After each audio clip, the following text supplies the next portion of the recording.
Bueno, y aquí continuamos con nuestro programa. Ahora vamos a conversar con una muy buena amiga, la licenciada Michelle Kroneberg, que nos acompaña en esta tarde y nos continúa el tema del suicidio, de la autoagresión en niños. Buenas tardes, Michelle. Buenas tardes, Maureen. Así es, hemos venido hablando en las últimas semanas sobre el suicidio infantil y adolescente. Una problemática que realmente está afectando muchísimo a nuestra sociedad y que lamentablemente ha salido muy poco a la luz y muy poco se sabe de esto, pero en el último año ya han sucedido 2 casos en instituciones a nivel nacional que son manifestación de que los niños y los adolescentes antes de los 15 años están tomando la decisión de quitarse la vida. ¿Por qué lo hacen? ¿Por qué un niño o un adolescente toma la decisión de quitarse la vida? Pues hay diferentes motivos, como lo hemos venido conversando. Sin embargo, el día de hoy vamos justamente a hablar de ¿qué podemos hacer nosotros como familia para poder prevenir el suicidio? Es una de las preocupaciones de los padres. Es muy común escuchar los niños, como cuando tienen más o menos entre 5, 6, 7 años, hablar de la muerte, preguntarle a la mamá y al papá por qué nos morimos, o por qué abuelito o abuelita o algún familiar se murió, o el familiar de algún compañerito. Tienen miedo a la muerte también, no quieren que mamá y papá se mueran. Es muy común que ellos estén constantemente preguntando sobre esto. Pero cuando ya esas preguntas pasan a que quiero morirme, no hay nada en este mundo que me haga feliz, mamá, quisiera estar donde está abuelito, o papá, quisiera estar donde está abuelita. Ese tipo de comentarios ya son llamadas de alerta. También es una llamada de alerta cuando tenemos un cambio drástico a nivel de comportamiento, no importa que sea en la infancia o en la adolescencia. Si tenemos un hijo o una hija que son normalmente extrovertidos dentro de los límites de lo común, no necesitamos a una persona que hable muchísimo, pero sí que tenga, que sea extrovertido, que se relacione con nosotros, que participe de las actividades familiares, que le guste estar en la escuela, que le guste compartir con sus compañeritos, y de un momento a otro, de forma drástica, empezamos a ver un cambio total. Eso también es una llamada de alerta. Los niños y los adolescentes también se deprimen como lo hacen los adultos. Sin embargo, tienen un riesgo mayor a cometer suicidio, porque son más impulsivos, no tienen realmente la idea real de lo que sucede una vez que tomamos la decisión de morir o que decidimos quitarnos la vida. Por lo general, cuando un niño lo hace, como se los comentaba en el programa anterior, es un acto inconsciente. Es un acto que se hace para imitar o estar cerca de alguien que tal vez ya no está aquí. En la adolescencia es un acto impulsivo. Quiero vengarme de, o tanto dolor siento que quisiera que papá y mamá también sintieran ese dolor que yo siento, y así otro montón de razones que también pueden incluir la presión a nivel escolar, la presión de sus compañeros. También es muy delicado cuando tenemos el acoso escolar, los niños se sienten agotados.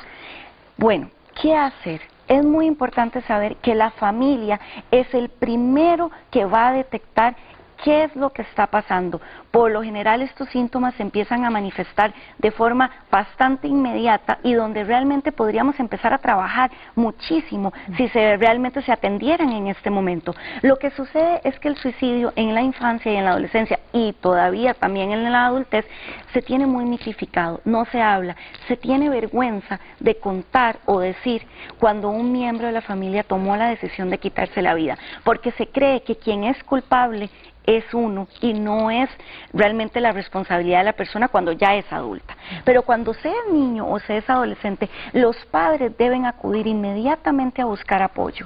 Y hay algo muy importante, papá y mamá deben saber que si su hijo adolescente o su hijo pequeñito manifiesta querer quitarse la vida o tiene intenciones o lo dice o juega también, porque los niños juegan también a esto, deben tratarlos con mucho respeto, con cuidado, porque una de las cosas que lamentablemente se hace es que se burla. Ay, eso no es nada, no le hagamos caso, eso es la adolescencia, ahorita se le pasa.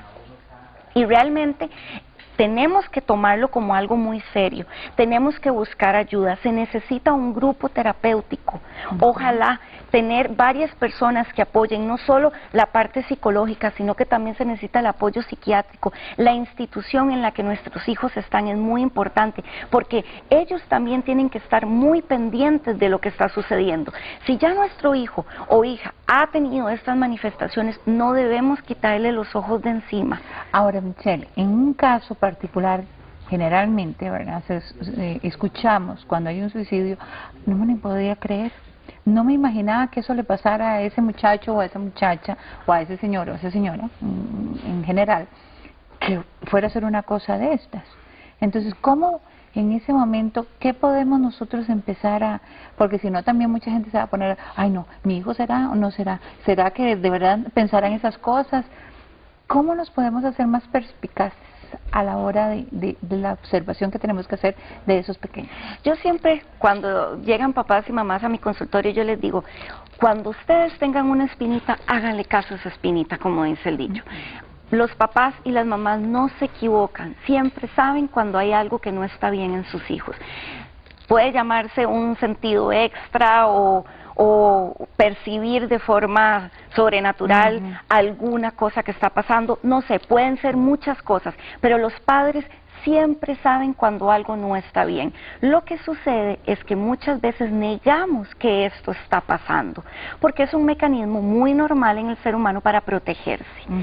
Cuando uno nota cambios de conducta drásticos, y a esto me refiero de un momento a otro, empezar a escuchar música muy depresiva, empezar a tener intereses por temas justamente de la muerte, empezar a hablar de gente que se ha quitado la vida, inclusive muchas veces le preguntan a uno cómo quitarse la vida y uno lo toma tal vez muy a la ligera, y ahí es donde justamente debemos buscar el apoyo tal vez de un psicólogo o una psicóloga y verlo como tal vez alguien a quien yo puedo recurrir para información. También, por ejemplo, los médicos están capacitados y ellos tienen también información para poder brindarle a sus pacientes cuando los padres tienen unas llamadas de alerta.